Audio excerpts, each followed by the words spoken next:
Good morning, everyone. My name is Michael Pollan. I'm a professor here. And it's wonderful to be with all of you. Congratulations first to all of you, the parents and families of our new Masters of Journalism. A week from today, I will be in your proud shoes as my son graduates from college. But what you've done is much bigger than seeing a kid through college. You've made it possible, or at the very least didn't stand significantly in the way, for your son or daughter to follow a dream, however ill-advised, implausible, or downright crazy you might think it was. And that is as great a blessing as you can give your child. So congratulations to all of you.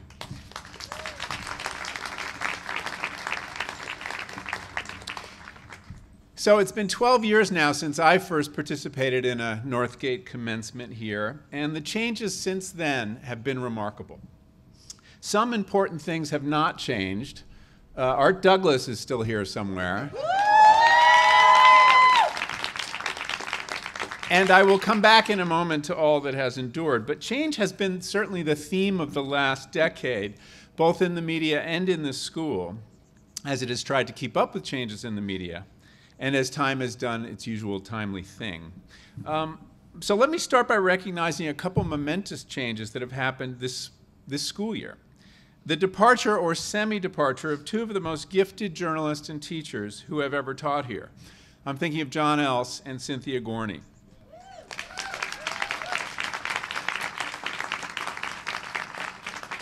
When I got here in 2003, they were the veterans I looked up to, and never having taught before, learned so much from. They continued to do such important work while at the same time giving themselves unreservedly to their students.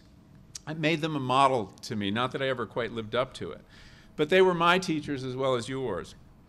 And let's thank them both.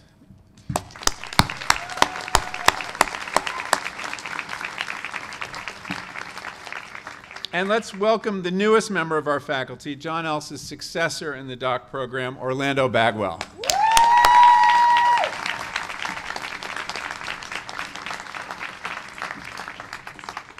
So change. You may find it hard to believe, but when I first got here 12 years ago, every spring the big media companies, Bloomberg, the New York Times, the Washington Post, CBS News, would send recruiters here who would set up desks in the hallways and out here. And your predecessors would put on suits and ties and dresses and have actual interviews for paying jobs with benefits at big companies. Saying this now, I can hardly believe it actually happened, but I swear it did. After a few years, the recruiters dwindled in numbers and then disappeared completely. My guess is they lost their jobs too and were replaced by outplacement specialists. Change. When I first got here, everyone was just getting into a lather about new media, which was about to change everything, and which did change everything and did not. At the time, 2004, 2005, that meant everybody had to learn this amazing new web platform called Dreamweaver. Does anybody remember Dreamweaver? Then a few years later, the future of journalism became hyperlocal.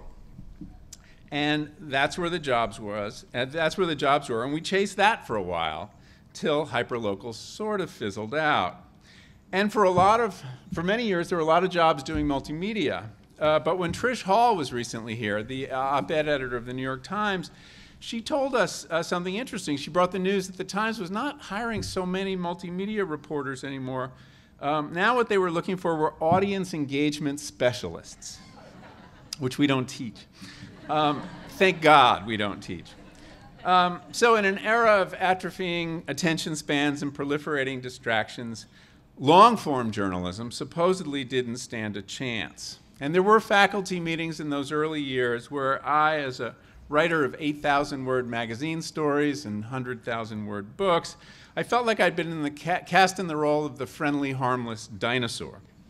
Short articles and sub-short articles called listicles and infographics were the thing. And I did have a student last year, actually, a very good student, who after writing a terrific 5,000-word story, narrative piece of journalism, sold it to Wired magazine as a cover story. It was a thrilling moment for both of us, only to have the editors break her elegant narrative into discrete paragraphs and sprinkle them like gumdrops through the magazine. It's a crushing moment. So maybe the long-form game was up. And then, as Ben alluded to, completely out of left field, rose the podcast. And suddenly stories that went on not just for 30 minutes, but for weeks at a time were riveting millions of people. I think the lesson of all this was best summed up by the screenwriter William Goldman, who said about Hollywood something that is surely true about journalism. Whatever anyone tells you, no one knows anything. I realize that's not the sort of wisdom you're supposed to get at a commencement ceremony, but at least it has the virtue of being true.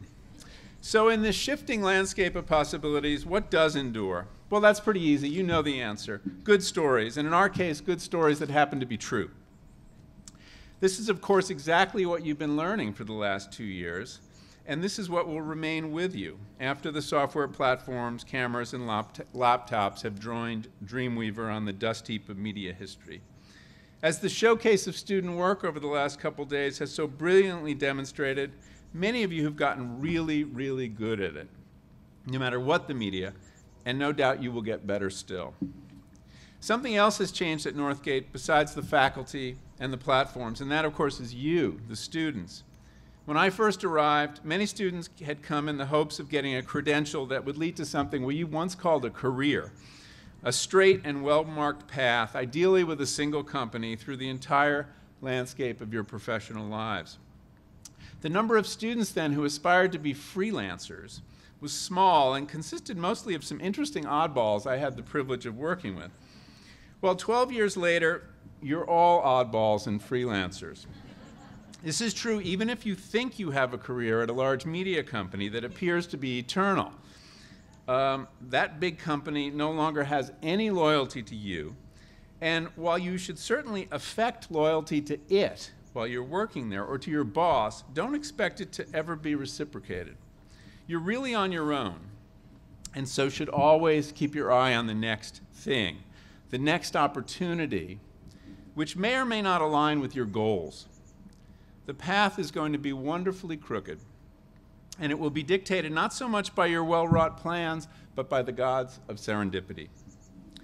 What has perhaps changed most around here is that you guys now get this, and unlike your predecessors on that platform just a few years ago, you're undaunted, or at least less daunted, by the insecurities inherent in the work you've taken on, and understand that the satisfactions of that work vastly outweigh the uncertainties.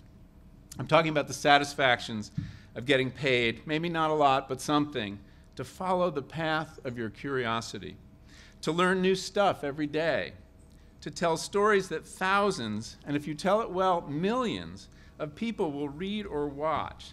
The satisfaction of, in effect, taking over their minds for a period of time, getting them to think your thoughts and see the world through your eyes for as long as the video or article lasts.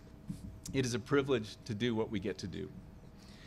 Now, it's impossible to suppress the temptation to give a little advice at an occasion such as this, and I apologize in advance. But let me just offer a couple of tips. Take them or leave them in the spirit of no one knows anything. 1, marry well. As a freelancer, you will require support. Emotional, editorial, and quite possibly financial. But whatever you do, do not marry another freelancer. Cultivate the interesting questions rather than the answers. Or as David Carr told last year's class, if the most interesting thing to you is something you don't know, you're in the right line of work. Curiosity is your most important journalistic muscle. Exercise it daily. Speak to your readers or viewers as a human being, as just about anyone except a journalist. I hate to say it, but not everyone likes journalists. They tend to be somewhat cynical and glib and to cultivate an annoying knowingness. Naivete, even ignorance, is a much more attractive stance than omniscience. Don't be afraid to be an idiot. In what we do, tell true stories, the adjective is the important thing, not the noun. The pressure you will feel to make your stories shapelier than they really are will sometimes be fierce, coming sometimes from your editors, but more often from your own desire to please and conform your story to the prevailing narrative. Think Rolling Stone magazine, right, just this past semester. But you must always resist this impulse and remain true to the facts, which is to say, be comfortable with the messiness of true stories. Lastly, I want you to look around at the people sharing this platform with you, your classmates who, beginning today, are your colleagues. You may not realize it yet, but these relationships are probably the most important thing you will take away from Northgate. In a time when we are all freelancers of one kind or another, building and maintaining a community of sympathetic colleagues is absolutely crucial. People who will read your book before it goes to press, screen your doc, beta test your site, give you advice, give you support, and sooner than you can imagine, give you work. Such friends are precious and irreplaceable, especially since forming such relationships gets harder the older you get. So hold these people close to you. And yet, you must take all of this with a grain of salt because, as I mentioned earlier, no one knows anything. But just think what a wonderful opportunity that is. So now, go forth and seize it. Good luck.